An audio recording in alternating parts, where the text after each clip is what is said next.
A paz do Senhor para a amada igreja. Que dia maravilhoso, né? Manhã gostosa, fresquinha.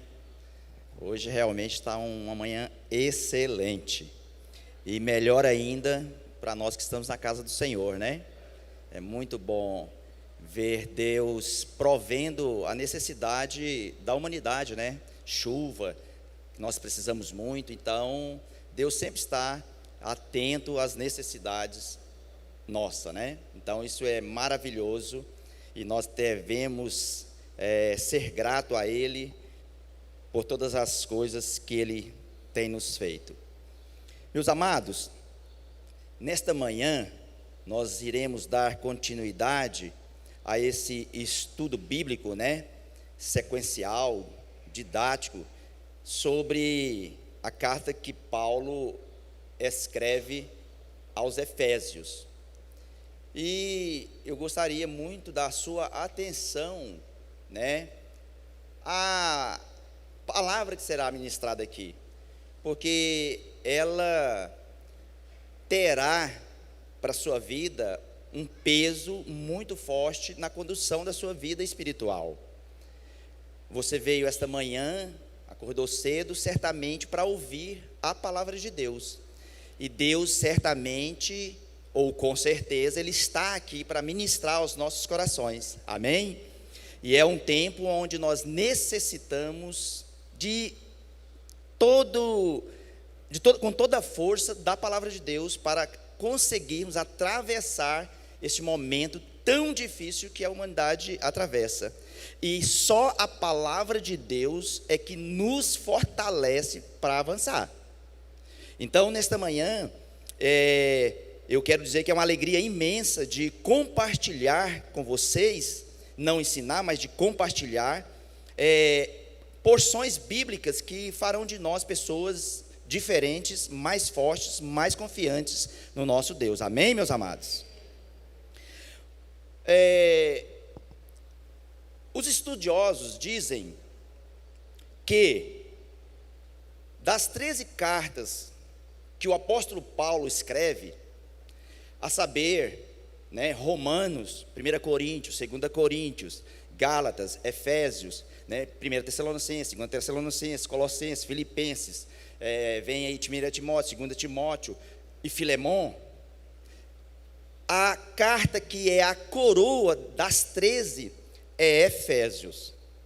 E dessa coroa que é a carta de Efésio, a pérola, o diamante é o capítulo 2. Por quê?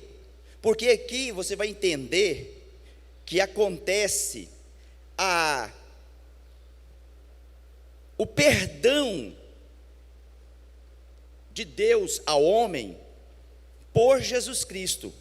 Acontece aqui a unificação daquilo que estava separado.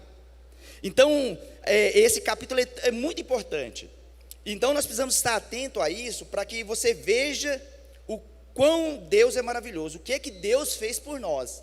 E nós vamos entender aqui nesse andar da carruagem o que significa ser membro da família de Deus. Então, o título aqui diz: membros da família de Deus. E é importante, e eu vou ler porque realmente é importante, vou ler para a igreja o texto áureo que diz assim: assim que já não sois estrangeiros, nem forasteiros, mas concidadãos dos santos e da família de Deus. Efésios 2,19. A leitura está em Efésios 2, 11, 12, 13 e 14, eu vou ler para os irmãos. Diz assim: portanto, lembrai-vos que vós, noutros tempos, éreis gentios na carne, e chamado incircuncisão, pelo que na carne se chama circuncisão feita pela mão dos homens, que naquele tempo estáveis sem Cristo, separado da comunidade de Israel, estranhos ao concerto da promessa, não tendo esperança, sem Deus no mundo. Olha a situação. Mas agora em Cristo Jesus, vós, que antes estáveis longe, já pelo sangue de Cristo chegastes perto, porque Ele é a nossa paz, o qual ambos os povos fez um, e derribando a parede da separação que estava no meio. Amém, meus amados? Meus amados, para a gente entender, compreender de forma melhor essa questão e a importância do que Paulo escreve aqui, primeira coisa, família é algo fechado, família é algo particular, família é algo que a gente tem todo um cuidado para que, de certa forma, não esteja aberto, não esteja expostos, para que não adentre dentro dela coisas que muitas das vezes a gente vê que é prejudicial. Então, acaba a família sendo algo fechado. E, às vezes, nós falamos muito, Marco, de judeus. Às vezes, nós, crentes, usamos muito judeus. Mas, na realidade, quem aqui, por exemplo, conhece um judeu ou já teve contato com um judeu? Praticamente a minoria das pessoas, porque judeu, ele é família fechada, ele é muito restrito, são limitados dentro de uma redoma e eles se protegem muito. E às vezes a gente fala de judeus, mas os judeus, irmãos, têm uma característica tremenda. Judeus, primeira coisa, olha a importância, primeiro judeus foram o povo escolhido por Deus para entregar a eles os oráculos de Deus, ou seja, a palavra de Deus não veio para americano, não veio para africano, não veio para brasileiro, não veio para holandês, veio para os judeus, veja bem, um povo escolhido dentre todas as nações, pelo próprio Deus, para que fossem os divulgadores da salvação. Olha aí, só para você entender. As profecias dos profetas saíram dos judeus. Então, os judeus, de uma certa forma, eles tinham dentro de si uma certa arrogância e orgulho por ser os escolhidos de Deus. E aqui nós vamos falar de dois povos, gentios e judeus. Então, na prerrogativa de ser o escolhido, ele se achava que era, de certa forma, o melhor. E aí eles olhavam naquela época para os gentios como um povo excluído, como um povo que não tinha, como vocês viram, não tinha as promessas, não tinha Jesus, não tinha Deus. Então eles olhavam de forma atravessada. E a questão é que os judeus levavam isso tanto a sério, e vocês conhecem, que tem um rabino ou um judeu que quando olha e diz ali para Jesus, agradecendo a Deus, a Jesus, por não ser um deles. Diz, olha, obrigado por eu não ser um deles. E eles olhavam para o povo gentil como cães, como leprosos, como alguém que não poderia nem tocar, e nem encostar, e nem conversar. Vocês lembram, por exemplo, de Jesus quando conversava com os ímpios, com os pecadores, com os gentios, que era criticado, bombardeado pelos judeus. Entendeu? Aí o que acontece? Agora eu quero deixar aqui bem claro para vocês, talvez a gente fala muito sobre judeu, sobre gentio, sobre igreja. Quem eram os judeus? Os judeus eram um povo que eram descendentes de Abraão, Isaac e Jacó. Então essa classe de pessoas descendentes de Abraão, de Isaac e Jacó, eram os judeus. Quem eram os gentios? Todas as nações e povos que não fossem descendentes desses três. E quem é a igreja? A igreja é tanto judeus quanto gentios que se converteram a Cristo, se torna igreja. Entende, amados? Então a igreja é qualquer de qualquer nação que acreditou no Evangelho e que acredita que Jesus é o único Salvador, ele pode ter qualquer nacionalidade, que a partir de agora ele vem para a família chamada igreja. Amém, meus amados? Mas havia uma resistência dos judeus em relação aos gentios. E diz aí o tópico 1, dizendo assim: um novo povo formado por Deus. Antes da vinda de Jesus, havia um desprezo muito grande por parte dos judeus em relação aos gentios, considerados indignos e incircuncisos. O 1.1 está escrito: éramos gentios na carne, chamada incircuncisão, vou falar sobre isso. O 1.2, éramos sem Cristo e sem esperança. E o 1.3, éramos estranhos às alianças da promessa e sem Deus no mundo. Pois bem, eu quero que você compreenda e se coloque, vamos se colocar no lugar dos judeus, para você compreender o porquê a resistência, o porquê eles não aceitavam. Todas as pessoas e classes, todas as pessoas que são unicistas, classistas, nacionalistas e exclusivistas, há uma resistência muito grande de que pessoas entrem no seu meio. Por exemplo, vou dar um exemplo para você. A gente fala muito de imigrante. E a vida toda houve uma grande barreira contra imigrantes. Vou dar um exemplo para você, vamos colocar os Estados Unidos para você entender que é um exemplo de nacionalistas. Há uma resistência muito grande de nacionalistas, unicistas, classistas, aceitar pessoas diferentes no meio. Por exemplo, o americano, qual é o medo do americano? É que quando um imigrante sai da sua terra, com a sua cultura, com os seus pensamentos, com a sua ideologia, e entra dentro de um país, daqui a pouco ele vai conquistando direitos e deveres, e daqui a pouco ele começa a implantar uma bandeira com a sua ideologia. Ele começa a também dividir os privilégios, receber os privilégios daquele país. Vamos supor aqui, hipoteticamente, nos Estados Unidos vamos colocar o próprio judeu. Ele entra, daqui a pouco ele faz aí o green card, daqui a pouco ele é cidadão, daqui a pouco ele tem direito a disputar uma eleição, daqui a pouco ele tem direito daqui a pouco, quem sabe, ele consegue se eleger um governante, e aí ele começa a implantar aquilo que ele pensa. E aí começa, quando você aceita o imigrante e que ele começa a disseminar e a liderar, ele enfraquece. E ele começa a ter direito. Assim eram os judeus. Os judeus, assim como não todos, mas como filho único, muito exclusivista, muito possessivo, não divide, não aceita elogio a outro, na maioria deles. Pessoas que são únicas, elas não dividem, elas não querem que alguém participe daquilo que é dela. Preferem, muitas das vezes, jogar fora, mas não dividir. Assim eram os judeus.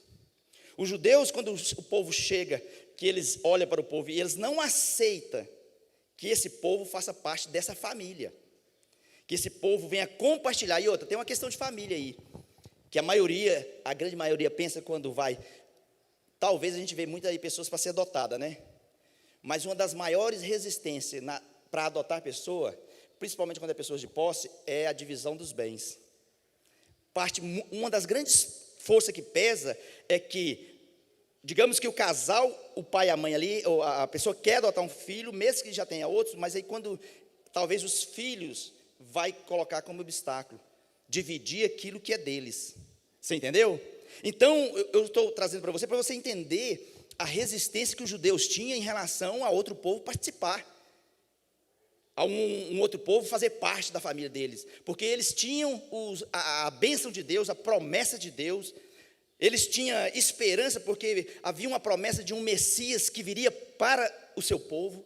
Então, quer dizer, de certa forma, eles tinham tudo que os outros não tinham, e eles começavam a desdenhar do outro povo, dizendo: vocês não têm a promessa, vocês não têm os oráculos, e aí começou essa questão.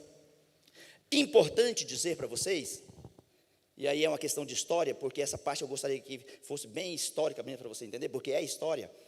Houve um momento na África, e aí por que não dizer no mundo todo, de 1940 a 1978, um movimento chamado Apartheid. E esse movimento era uma segregação racial, aonde negros e brancos não se misturavam. E por leis e decretos, houve um momento em que foi estabelecido ambientes para negros, ambientes para branco. E aí, quando você estuda a história, você vai ver exatamente essa questão de ser exclusivista. Os negros, por exemplo, quando chegavam nessa época, tinha a fila para ir ao banheiro dos negros, dos brancos. Só para você entender essa questão, o governo pagava para um branco, na época, para uma criança branca, $568 para o ensino dessa criança. Para o negro, $5 era o dinheiro que era disposto para o ensino dessa criança. Eu estou trazendo para você porque é a história que vai encaixar aqui para você entender o quanto é que quando a gente se acha exclusivo, quando a gente acha que somos merecedor e o outro não, a gente sem querer, a gente vai fazer acepção de pessoas, a gente vai sem querer achar exclusividade para alguns e para outros não, e é o que Jesus vai vir trazer aqui, que ele vai quebrar essa parede, ele vai acabar com isso, e a palavra de Deus diz aqui, que fez dos dois povos um só povo, chamado igreja. Essa é a questão que nós precisamos entender. Então, o que eu estava dizendo sobre o apartheid, então, com essa questão da separação da raça, e achando que uma raça é melhor que outra, então houve conflitos, houve guerras, houve morte, e aí, em 1980, por volta de 1980, Nelson Mandela, que vocês todos devem conhecer, acredito, levantou uma bandeira, porque já vinha há muito tempo lutando, sendo preso, batalhando por essa questão, consegue romper, consegue se eleger e consegue fazer aí grandes avanços nessa questão. Também outra pessoa importante nessa lida é Martin Luther King, um pastor que foi morto, assassinado, e que tem uma frase que ela é célebre: I have dream, eu tenho um sonho, ou seja, ele sempre lutava, batalhava por uma causa. E o que acontece é que ele também fez grandes avanços, quebrando, derrubando muralhas. Então, essa questão é importante. E aí nós vamos observar o perigo, e aqui eu queria trazer para a igreja, para mim e para você, o perigo de pensar que somos exclusividade. Paulo escreve alguns grupos interessantes. E vocês conhecem essa questão, irmã Isa? A Bíblia diz assim, que houve em Corinto, e Corinto era uma igreja problemática, que houve um Corinto que ela não aceitava o apóstolo Paulo como apóstolo. Veja bem, não aceitava o apóstolo Paulo, que é o príncipe dos apóstolos, que é o que mais trabalhou, que é o que é referência, que é tido como tipo de Cristo, e Corinto não aceitava como apóstolo. E aí havia dissensões no meio da igreja. Por que havia dissensões? Havia um grupinho que dizia que era de Paulo, outros de Cefas ou Pedro, outros de Cristo. Então havia facções dentro da igreja. E de Apolo, que era alguém também muito eloquente, muito fervoroso, mas existia esses grupos dentro da igreja, ou seja, uma igreja dividida. E quanto a isso, a gente compreende uma coisa interessante: reino subdividido não subsistirá. Um reino, quando ele tem facções, movimentos aleatórios, a tendência é enfraquecer, a tendência é esse reinado ruir. Daí, então, nós precisamos aprender com Jesus, lá em Gênesis 11, quando vai falar da Torre de Babel, que vai falar que aquele povo falava a mesma língua, tinha os mesmos objetivos, e o próprio Deus diz: ei, certamente falando com os seus anjos, desçamos lá e confundamos a língua dele, porque se eles continuar falando a mesma língua, tendo o mesmo foco, eles vão conseguir o que quiser.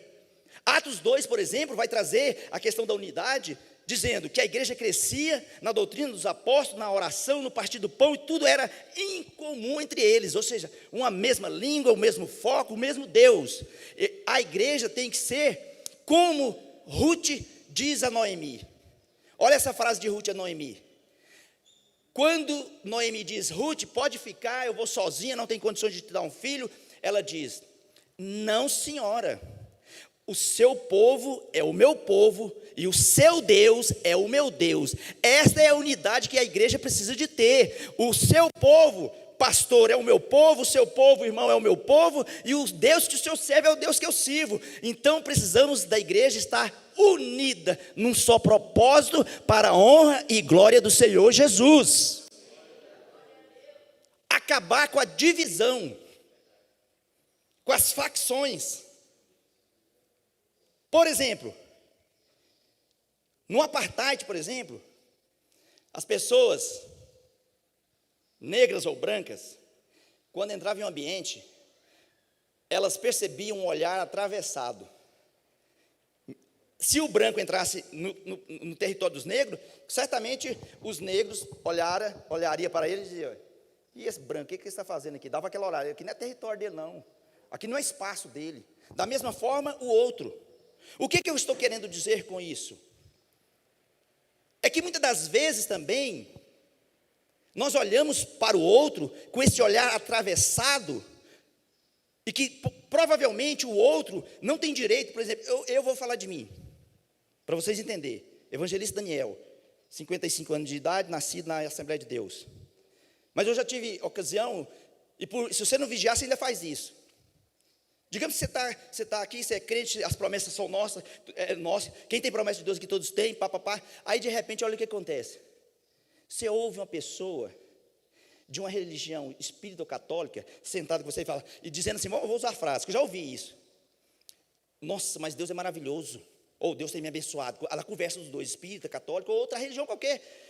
O crente, parece que, muitos deles, parece que não aceitam. Como assim ele está dizendo que Deus é maravilhoso, que Deus fez, que Deus disse? Parece que o sentimento é de que eles não têm direito de falar essas frases, inclusive de cantar os nossos hinos e de louvar a Deus. Há esse sentimento por aí, meus amados.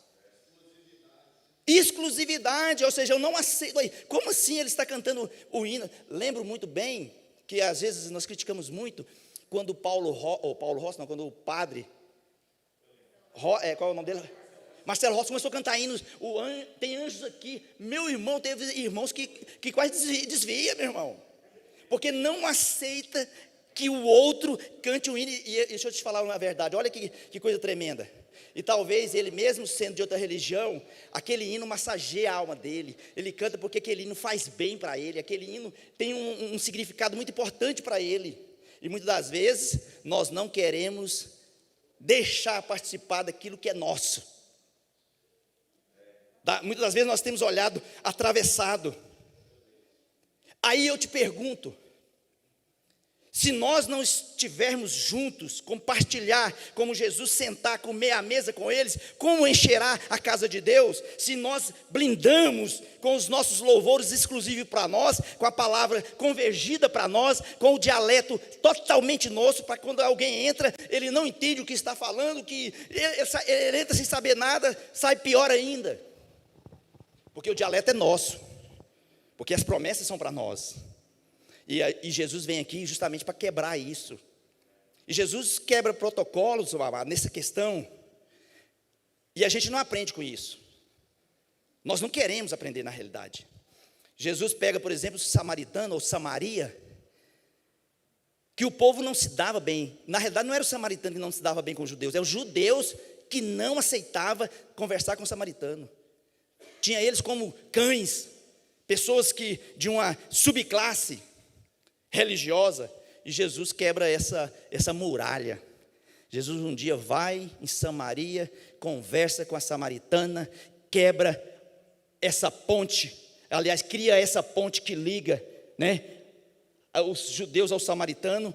Ali na realidade ele está abrindo um precedente dizendo: eu sou a ponte que liga povos, que faz de vários povos um só povo. Eu sou a ponte. E muitas das vezes, na contramão daquilo que deveríamos aprender, nós, em vez de construir pontes, nós criamos muralha, muro como está escrito aqui. Mas em nome de Jesus, se há uma muralha entre nós, ela vai cair, e você vai ser um construidor de pontes em nome de Jesus. Você vai ser construtor de pontes em nome de Jesus. E eu vou ser bem incisivo com você que está aqui e com quem está assistindo também, porque a questão e o perigo do microfone na rede é que eu não estou falando só para vocês, eu estou falando para outras pessoas que estão do outro lado, e que a palavra de Deus alcance eles, e que eles possam entender que nós queremos construir ponte para te trazer do mundo para o reino de Deus, e que essa ponte se chama palavra. Palavra de Deus é a ponte que faz a conexão do homem ímpio para Cristo Jesus. E quando eu disse dessa muralha, e eu estava falando de nação, mas vamos mexer na ferida para a gente aprender, porque nós não podemos sair daqui do mesmo jeito. Tem paredes dentro da família, tem muralhas dentro dos relacionamentos conjugais. Não é só religioso, não. Tem famílias que estão construindo uma muralha ao longo do tempo, que hoje já nem se veem mais, já nem se comunicam mais, porque o muro cresceu tanto, da indiferença, da falta do diálogo, e esse muro é um paredão dividindo família. E isso tem que cair em nome de Jesus. Em nome de Jesus isso precisa cair. Mas para isso cair, precisa de uma atitude sua, não é daquele que não está ouvindo essa palavra, não. A atitude tem que partir de você. Hoje você precisa de pegar aquela marreta que está escrito na palavra de Deus, não me lembra onde, que a pedra, a marreta que Deus tem, ela esmiuça a rocha, a pedra, ela derruba e joga por terra. Você precisa de ter coragem de se levantar e de derrubar este muro. Você precisa disso. Isso é necessário para que possamos ser um povo unido, um povo que fala a mesma língua, um povo que tem os mesmos interesses, um povo que as divergências tornam-se em convergência. Há uma discrepância muito grande daquilo que falamos com aquilo que vivemos. Não há consonância. É incongruente você dizer algo e não viver. Até porque a palavra de Deus diz, e a gente entende, tem outras fases que diz, que é muito melhor um exemplo e uma atitude do que 1000 palavras. E Jesus está nos chamando, irmãos, a essa responsabilidade. E aqui eu tenho que ter, dentro da igreja, deixa eu explicar um negócio para vocês. Dentro da igreja, e eu estou dizendo igreja local, e a igreja no geral, eu tenho que ter liberdade para poder pregar o evangelho, liberdade para chegar em um irmão e dizer o que está passando, o que está sentindo. Mas percebe o que eu estou querendo dizer? É que mesmo dentro da igreja eu não tenho a liberdade, mesmo estando passando por uma necessidade básica alimentar ou outra necessidade qualquer, eu não me sinto pertencente, eu não tenho a liberdade de chegar e de expor para um dos irmãos. E a maioria sofre isolado, porque não se sente pertencente a um apartheid no meio de nós. Há um muro no meio de nós, mas esse muro, em nome de Jesus, eu acredito que pelo menos aqui hoje, se houver essas barreiras, existe um grupo que cada um vai pegar uma marreta e vai começar a destruir essa muralha do inferno. Antes éramos sem Deus, sem esperança, sem promessa. Esta era a condição dos gentios. E Paulo escreve aqui, só para entrando na história para você entender, Paulo estava preso em Roma, e ele escreve esta carta, porque nessa igreja ele fica por aproximadamente 3 anos, dentro dessa igreja, e ele vem de Corinto, de uma igreja, passando por Corinto, e uma igreja tribulosa, mas dentro dessa igreja já fica 3 anos, pastor. E para mim, e se você quiser ler, existe um texto na Bíblia que é maravilhoso, e eu aconselho você, olha, aconselho não, porque ninguém quer conselho, essa é a realidade, eu indico para você, leia Atos dos Apóstolos, de ponta a ponta, para você entender o que é a igreja. Medita em Atos dos Apóstolos, você vai entender o que é a igreja. E aí quando Paulo fica 3 anos, e você vai ler lá em Atos 20, quando Paulo sai da igreja de Éfeso, vai para uma cidade chamada Mileto, manda chamar os pastores de Éfeso para se despedir dele.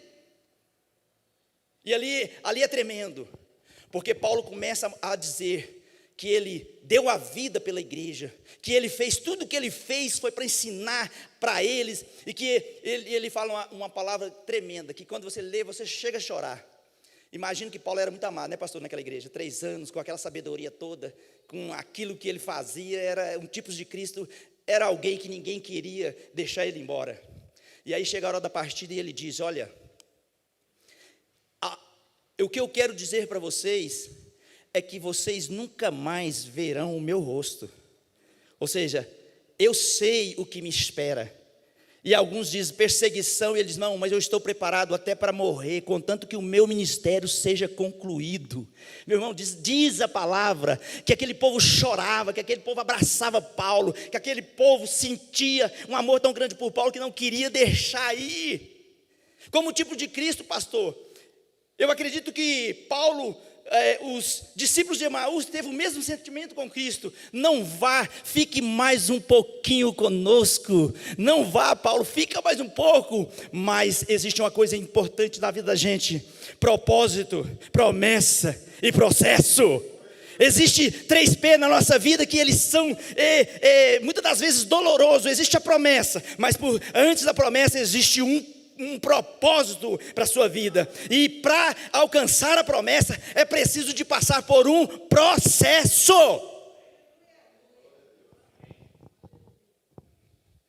E o processo não é fácil. Eu não sei na sua casa, apesar de ser uma escola dominical, mas eu tenho também uma palavra profética para a sua vida. Eu não sei qual é o processo que você está enfrentando na sua vida pessoal, familiar, ministerial, mas eu quero te dizer que Deus tem um propósito para a sua vida, e as promessas continuam de pé. As promessas continuam de pé. Vai acontecer, vai dar certo. As pessoas vão olhar para você, como foi lido aqui no Salmo 126, quando o povo sai do cativeiro, voltando para a sua terra, dizendo: grandes coisas fez o Senhor a estes. As pessoas vão olhar para você e vai dizer: Deus é na vida dele, Deus fez coisas tremendas na vida dele. Você viu? Nós achamos que não tinha saída, e ele conseguiu. Nós achamos que ele não ia, ele foi. Deus há de realizar na nossa vida aquilo que foi prometido, porque aquele que começa a boa obra, a palavra diz que ele concluirá, em nome de Jesus. E eu já quero ser reto e direto, dizendo para você que está aqui: há uma promessa para essa igreja de Jardim América 2. Eu já ouvi Deus falar algo a respeito desta igreja Jardim América 2. Vai acontecer, queira alguém separar, dividir, mas vai acontecer, porque Deus é quem prometeu que essa casa vai ser uma casa que vai estar cheia de almas salva, lavada e remida pelo sangue do Cordeiro.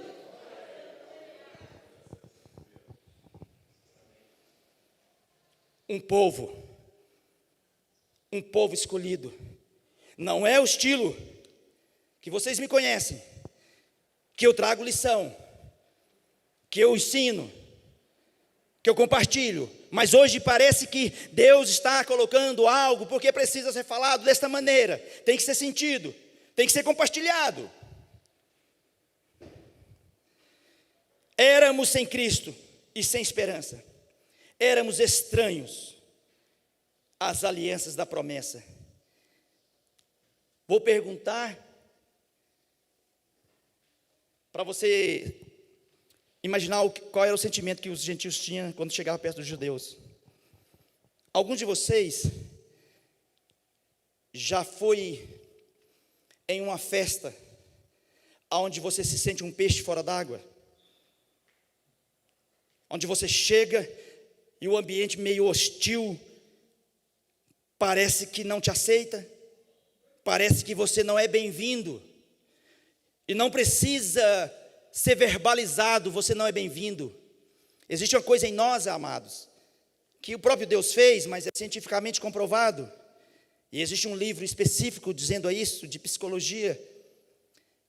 O corpo fala. Existe a linguagem verbal, a não verbal, a visual.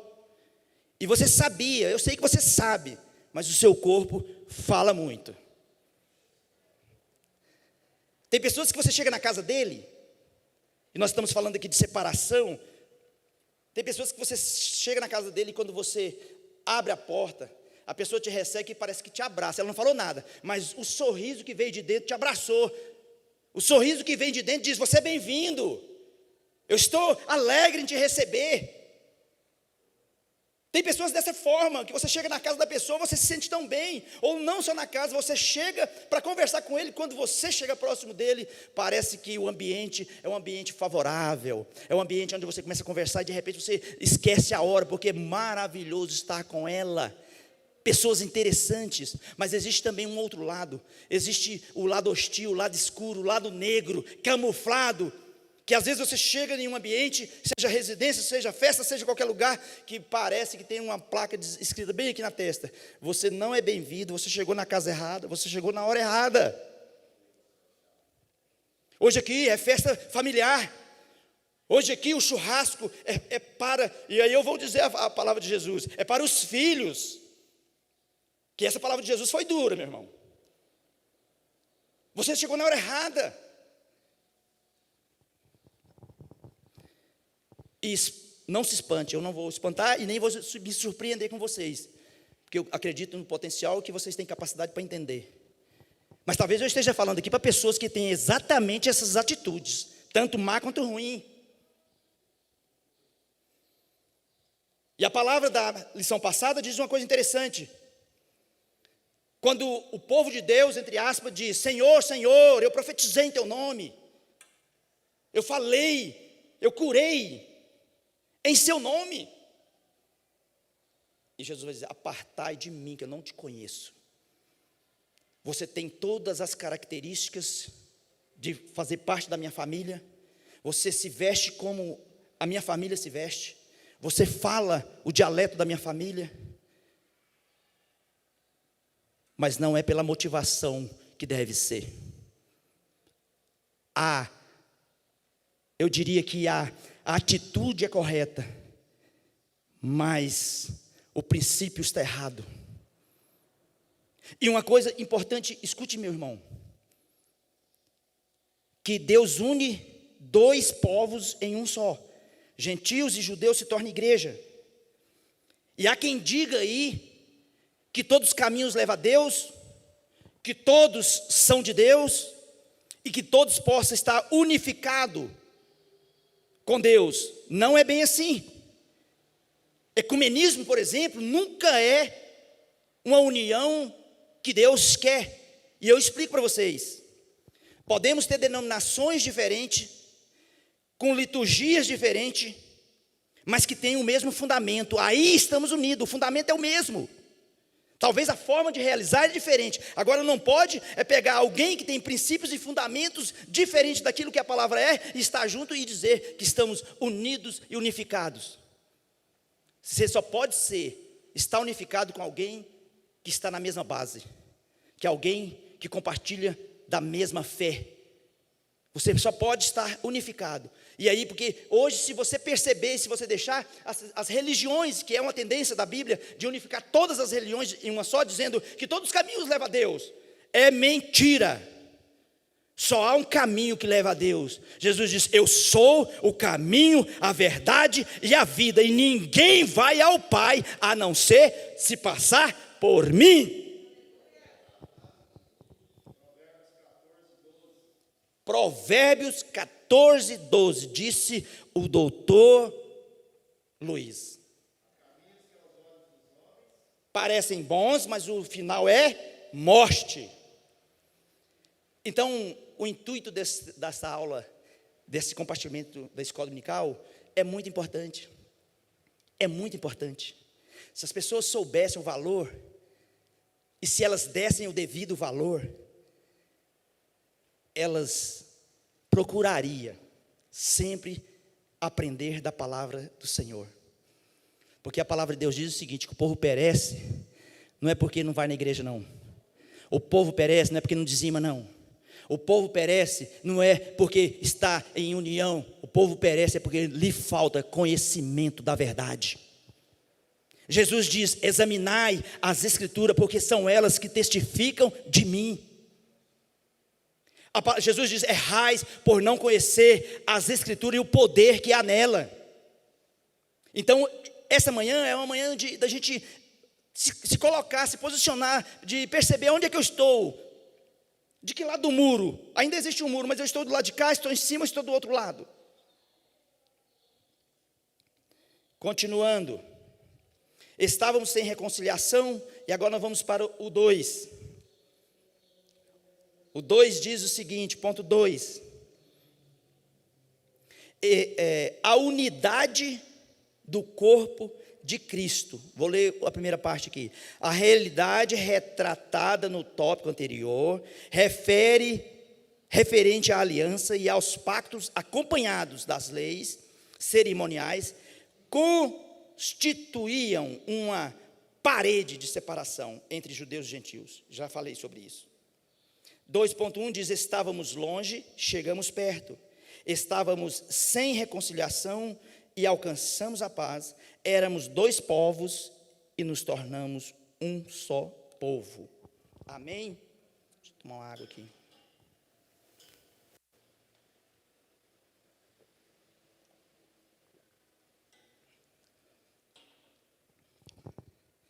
Estávamos longe e chegamos perto.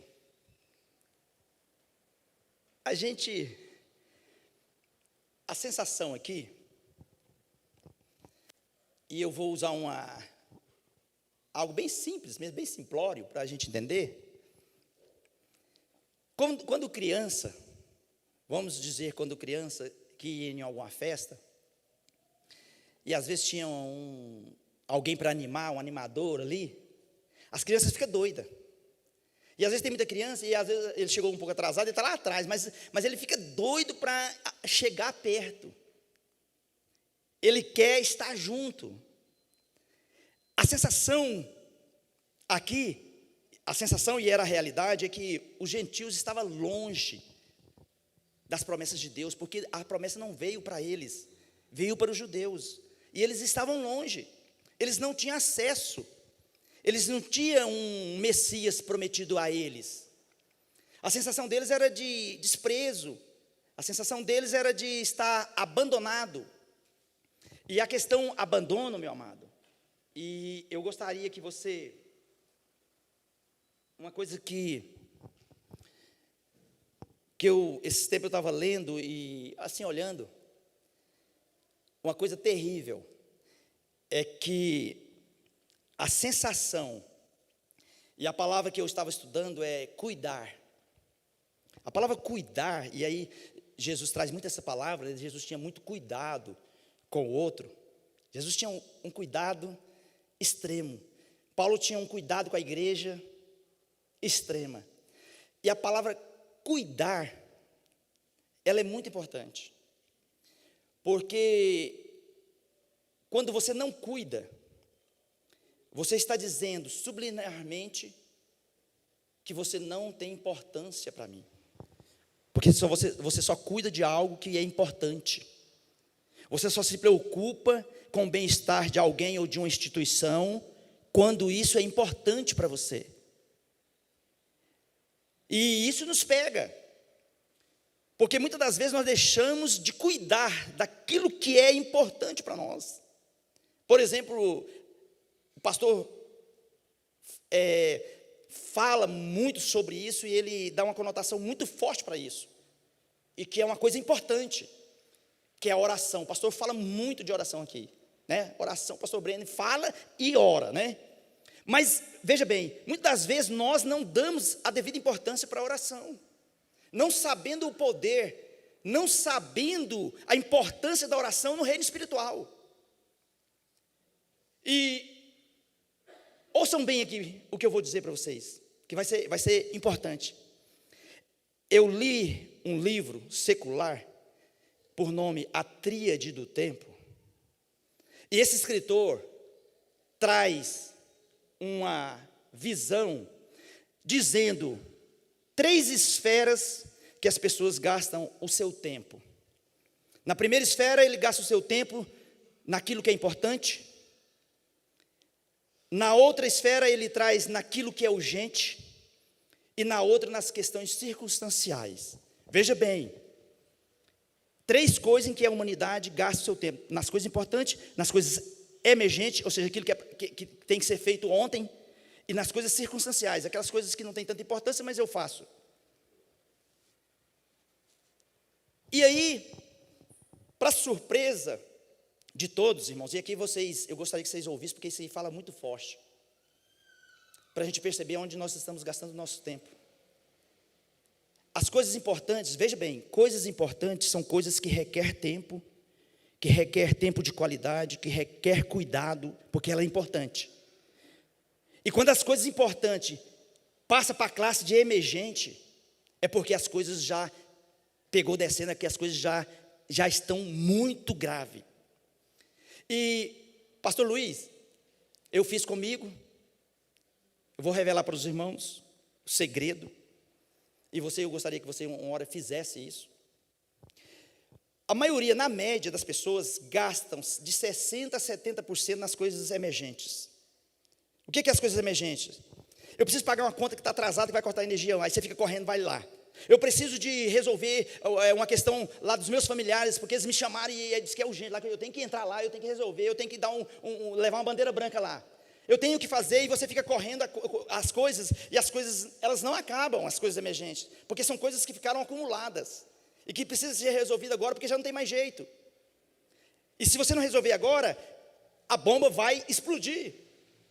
As coisas importantes são coisas que gastam tempo.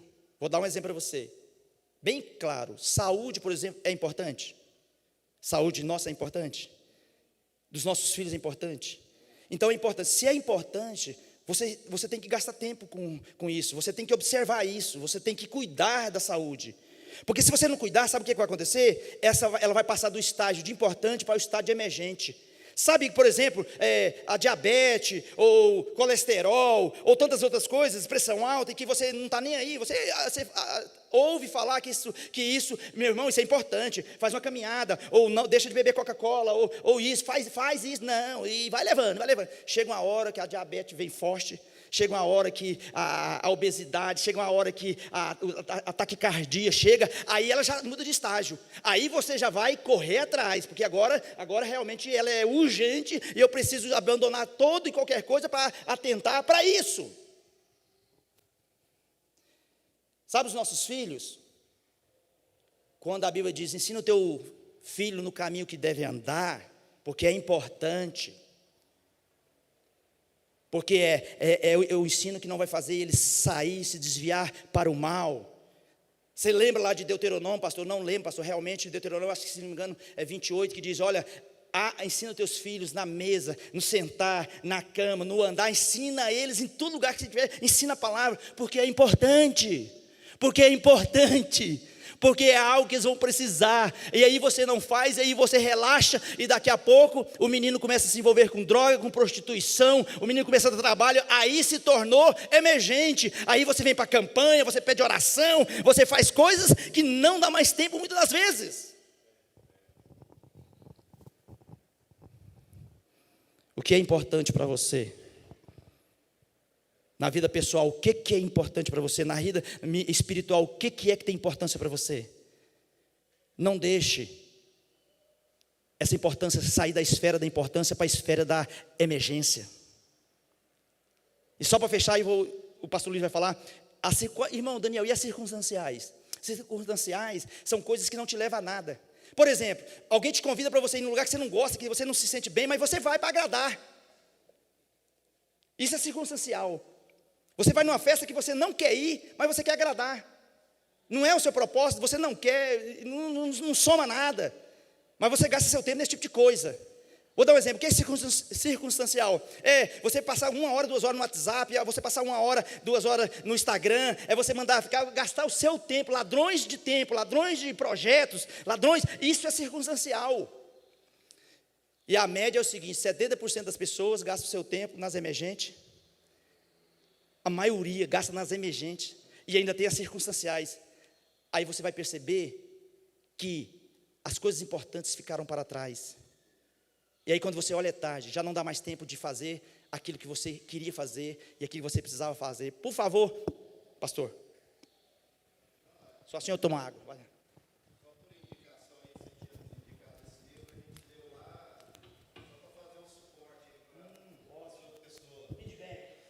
Pare de correr, comece a andar. Exatamente. Esse livro, e eu confesso para os irmãos, vou dizer para os irmãos, eu leio qualquer lugar. Eu ando no carro, geralmente tem 1, 2 livros, porque a hora que eu tiver um tempinho, eu sento lá e estou lendo. A Bíblia sempre está. Esse dia eu tinha lido esse livro, eu acho que é 260 páginas, e aí eu tinha lido o livro e gostei muito do livro. E aí, um certo momento eu estou lá, li o livro inteirinho, e não tinha percebido que na contracapa, isso aqui é a contracapa, né? Na contracapa tinha uma frase, eu já tinha lido o livro todo, não tinha visto aqui. Aí eu estava sentado lendo, quando eu olhei aqui, lá tinha uma frase escrita desse jeito assim, olha: pare de correr e comece a andar. Quem corre não percebe a paisagem. Quem corre não está olhando o trajeto, as belezas, as montanhas, as árvores, os ipês. Quem corre geralmente está com o olho lá na frente, esperando. Ali tem uma curva muito perigosa e gente morre demais e está sempre olhando para frente. O que significa isso? Pessoas que olham muito para frente são as pessoas ansiosas. A ansiedade traz problema.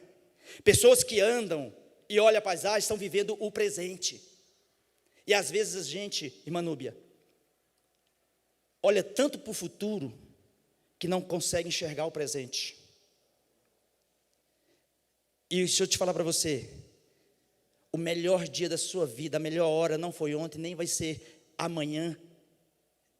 Nessa visão, é agora que nós estamos sentados aqui conversando, falando de Deus, é agora.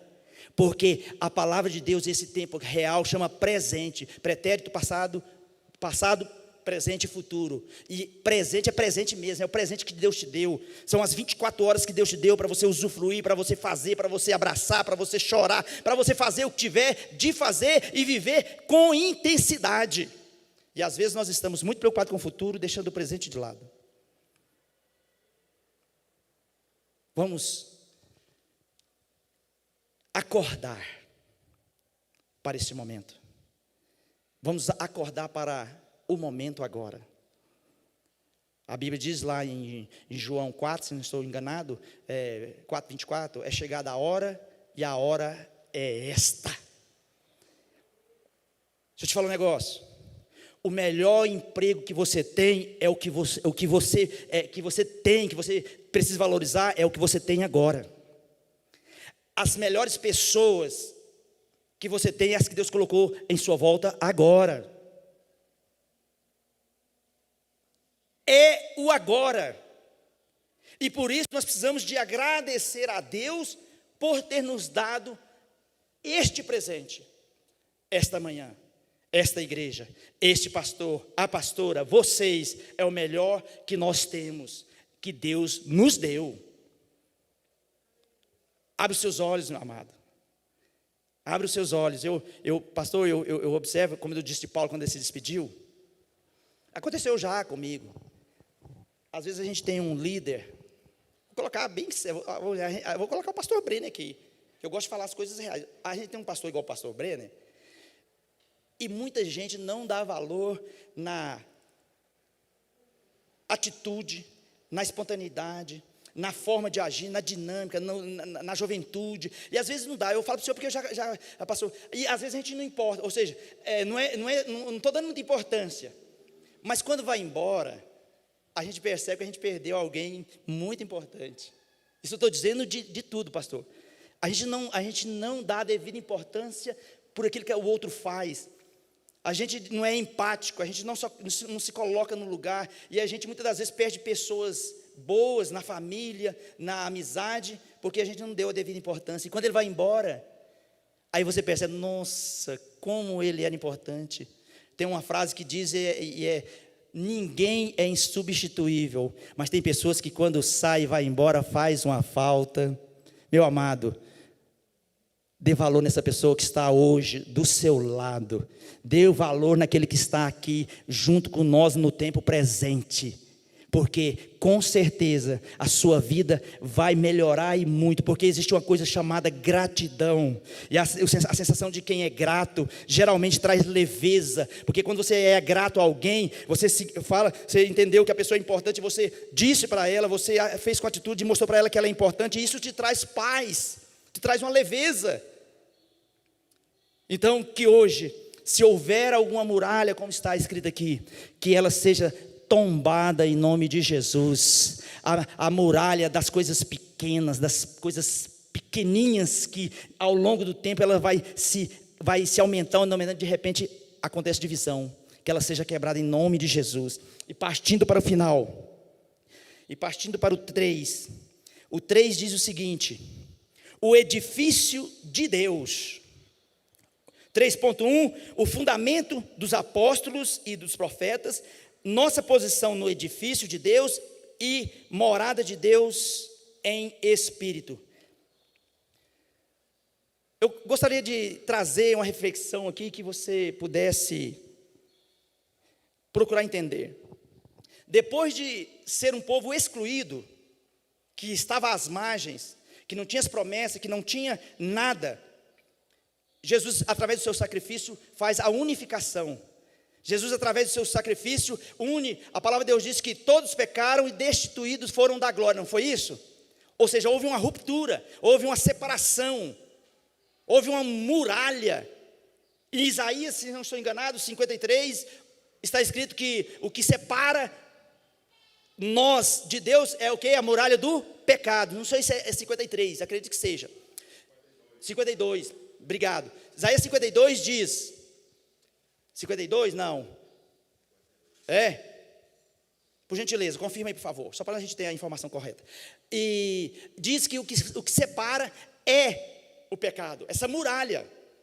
Então Jesus vem e une, porque a cruz, como os irmãos sabem, a cruz que é assim, literalmente é uma mão de Jesus pegada na mão de Deus, e uma mão de Jesus pegada na mão do homem, fazendo essa conexão de novo. Assim eu e você, como gentios que éramos, hoje nós estamos conectados com Deus, hoje nós fazemos parte de um só povo, de uma só igreja, para a honra e glória do Senhor Jesus. Não existe divisão, não existe separação, não existe acepção. Através do sangue de Cristo, nós fomos unidos em um só povo. E isso é maravilhoso. Encontraram, irmãos? 59. Então Isaías, irmãos, quem depois de vocês fizer, Isaías 59, viu?